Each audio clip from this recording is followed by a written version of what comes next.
Vamos ver agora a intertextualidade, que é a incorporação de um texto em outro e tem o objetivo de reproduzir ou transformar o sentido, mas mantendo o diálogo com o texto.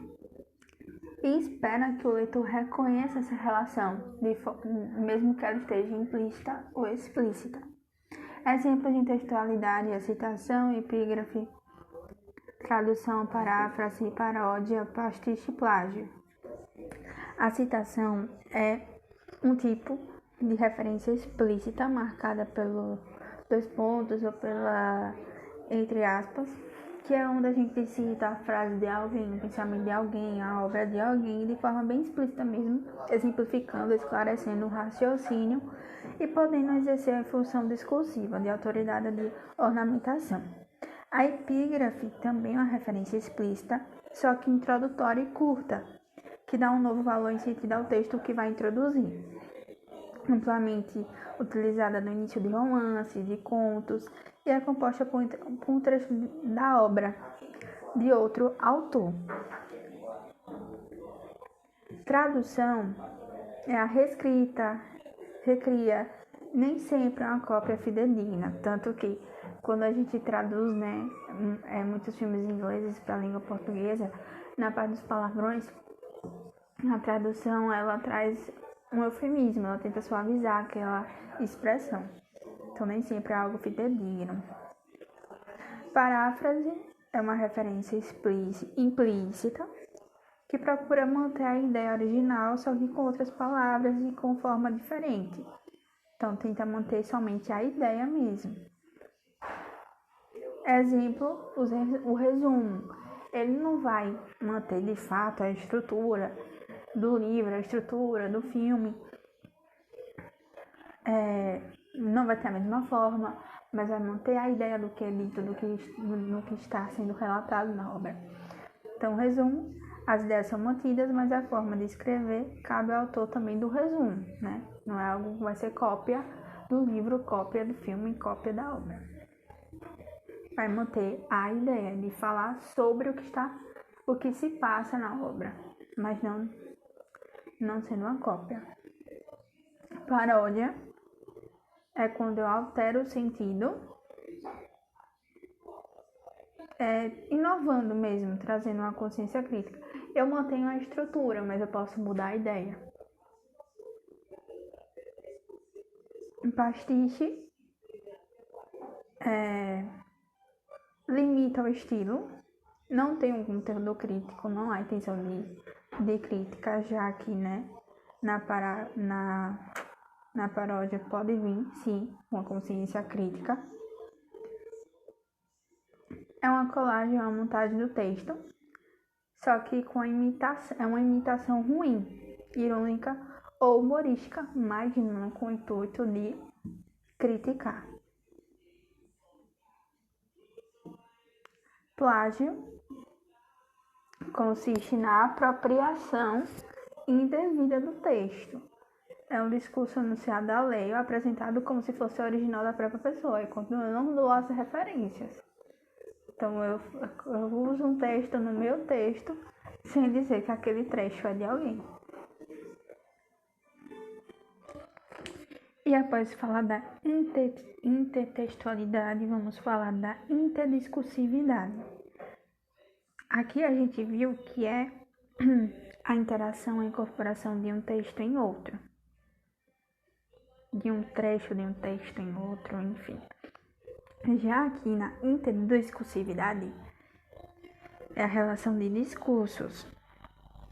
O sentido de um é produzido, retomando ou completando, sendo retomado ou completado por outro. O discurso de um texto sempre é composto com base em discursos anteriores. Não implica intertextualidade, embora a intertextualidade implique interdiscursividade. Então, não é porque é interdiscursivo que é intertextual, mas se é intertextual, é interdiscursivo. Lembrando que discurso é qualquer fragmento conexo de escrita ou fala. Pode ser direto, que é a transcrição exata da fala. Fulano disse,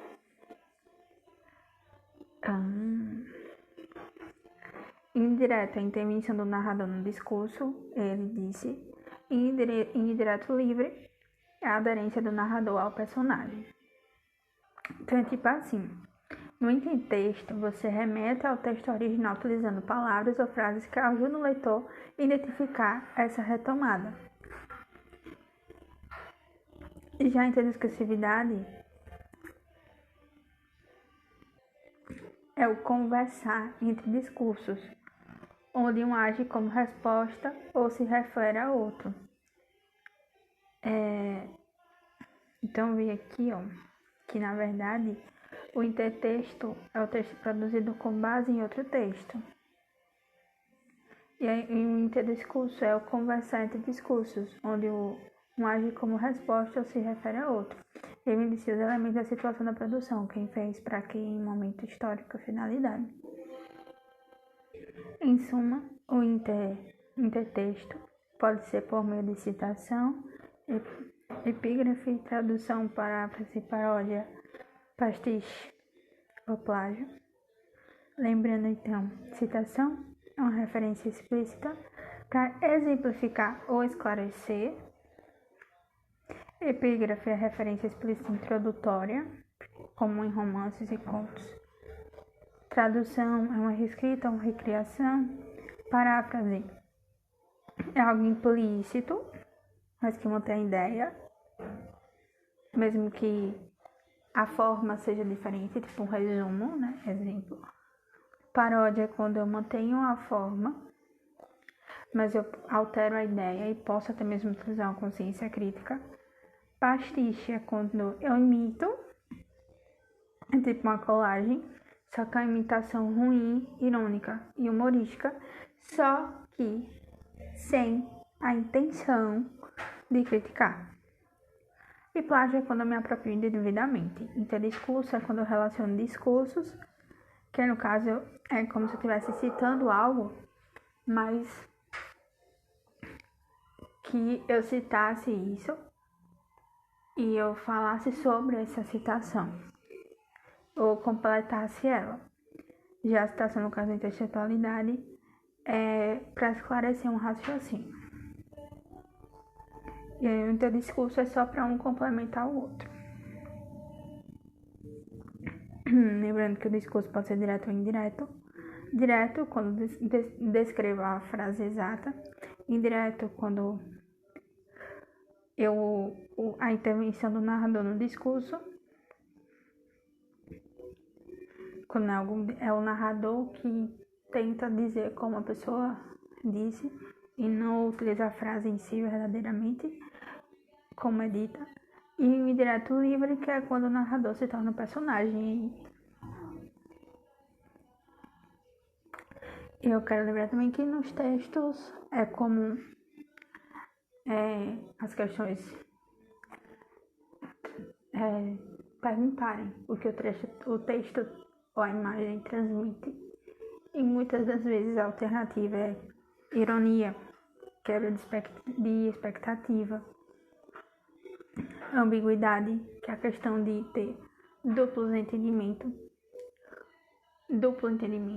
polissemia, quando há vários significados mesmo, propriamente dizendo, dicionariamente dizendo, tipo bala, tipo manga, certo? Não é uma questão de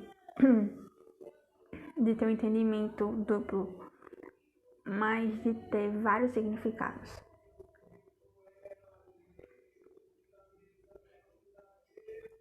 Propriamente dizendo. Exemplos. As velas no barco estavam bem ajustadas. Velas possuem mais de um significado. É a vela do barco, é a vela que a gente acende. A praia parecia um formigueiro no sábado. O formigueiro a gente utiliza tanto na forma de ter muita gente, né? Como na forma de ser um formigueiro de fato. Então, são significados que a gente dá. A boca da garrafa de cerveja estava em ferrugem. A boca, pode ser a boca da garrafa, a boca do vaso, a nossa boca, a boca, enfim, do animal. O banco onde nós sentamos era desconfortável. Tem um banco de sentar, tem um banco de empresa, né, de serviço. Já a ambiguidade, eu vi o cachorro do seu pai. Aí é uma questão de ambiguidade. Traz uma ideia.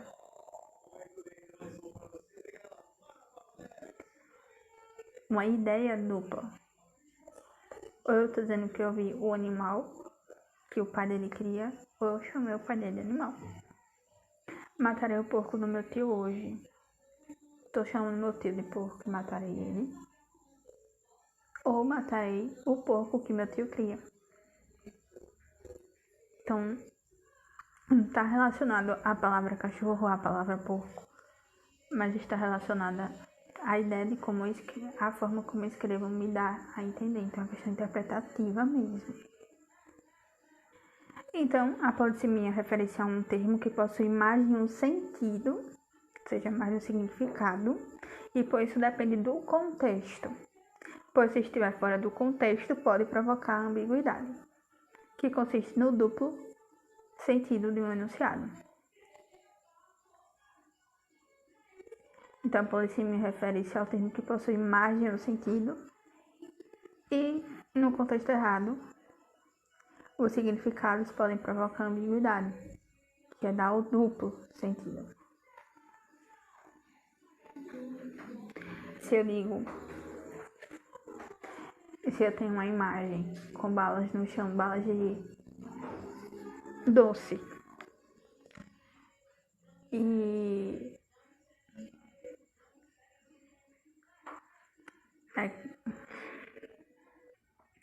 tá tendo uma imagem de tiro e a mãe diz, né, cuidado com a bala perdida. A gente tá utilizando a polissemia da palavra bala.